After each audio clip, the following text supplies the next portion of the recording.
রীতিমতো প্রশাসনিক নির্দেশনাকে বুড়ো আঙুল দেখিয়ে মাঠের পর মাঠে চলছে ধানের ন্যাড়া পোড়ানোর কাজ। বেশ কয়েকদিন আগে প্রশাসনিক নির্দেশনার মাধ্যমে জানিয়ে দেওয়া হয়েছিল, ধান ঝাড়ার পর খড়ের যে অবশিষ্ট অংশ থাকে সেটি কোনোভাবেই পোড়ানো যাবে না মাঠের মধ্যে। তাতে পরিবেশের যেমন বিপুল ক্ষতি হয়, তার পাশাপাশি ধোঁয়ায় ঢেকে যায় পার্শ্ববর্তী জনবহুল এলাকা, যার জেরে নানান ধরনের অসুবিধার মধ্যে পড়তে হয় সকলকেই। কিন্তু সেই নির্দেশনা না মেনে এবার মাঠের পর মাঠে জ্বলছে ধানের অবশিষ্ট খড়। আরামবাগের 22 মাইলে যেমন সেই দৃশ্য দেখা গেল, তার পাশাপাশি অন্যান্য জমিতেও কিন্তু এই একই ছবি ধরা পড়ছে। চাষিরা জানাচ্ছেন তাদের কিছু করার নেই। এই বিষয়ে আরও কি জানাচ্ছেন তারা, দেখুন বিস্তারিত। 24 আওয়ার্স আরামবাগের রিপোর্ট।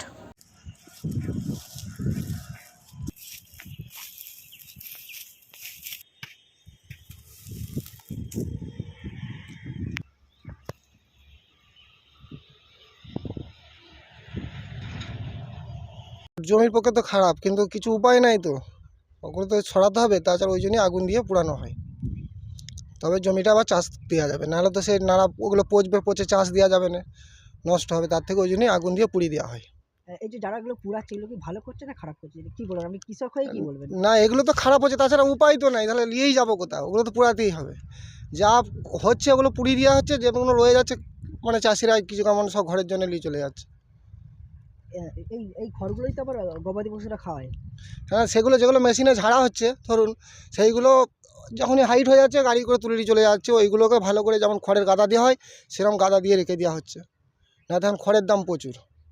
আর এখন খড় দেখতে গেলে এদিকে ধান পাওয়া যাবে না, এই তো ওই দুদিন ছাড়া নিউনে চাপ, বুঝতে পেরেছেন তো?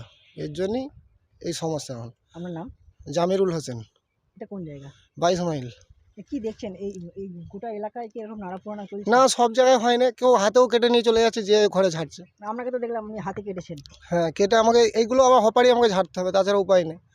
এই তো আবার সোমবার থেকে শুনছি নাকি ওয়েদার খারাপ হবে, তাহলে যত তাড়াতাড়ি হবে আমাকে গুটি নিতে হবে, নাহলে পচে যাবে। যেমন এর আগে ঘূর্ণিঝড়টাতে যা করে দিয়ে গেল, সব তো ফেলে দিলে, দিয়ে একদম সেই জমির সাথে ল্যাট পেটিয়ে গেল, সব আদায় হয়। আদায় হয়েছে? ওই কিছু কেমন হচ্ছে, কিছু কেমন নষ্ট হচ্ছে, এই তো পরিস্থিতি দেখতেই পাচ্ছেন। কোথায় বাড়ি আপনার? আমার এই চাঁদুর উত্তরপাড়ায় বাড়ি। কত বিঘে চাষ করেছেন? আমার বিঘে চারেক আছে। এইবারে লাভ হয়েছে না লস হয়েছে? এখন কিছু বলা যাবে না, এখন ধান কতটা হবে এখন ঝাড়াই শেষ হয়নি, কি করে বলবো? সরকার থেকে একটা আর্থিক সাহায্য দিচ্ছে, সেটা কি আপনি অ্যাপ্লাই করেছিলেন? না, এখনও করিনি। আমি গত বছরও এই নিয়ে মিটিং করেছিলাম, চাষিদের বলেছিলাম, কিছু কিছু চাষিদের পানিশমেন্টও করেছিলাম। চাষিদিকে আমরা অনুরোধ করছি, আপনার নাড়া পোড়ানো থেকে মানে বিরত থাকুন, নাড়া পোড়াবেন না। চাষিরা অনেকেই মানে শুনছে, কারণ আমি মনে হয় এটা শুধু আপনাদের ক্ষতি নয়, ছোট ছোট বাচ্চা ছেলেমেয়েরা প্রথমেই তারা হচ্ছে বিশুদ্ধ অক্সিজেনটা নিতে চায়। সেই অক্সিজেনের মধ্যে যদি বিভিন্ন রকম দূষিত হয়ে যায়, সেই বাচ্চাদেরও বিভিন্ন রকম রোগ, কাশি, হাঁচি, সর্দি হচ্ছে।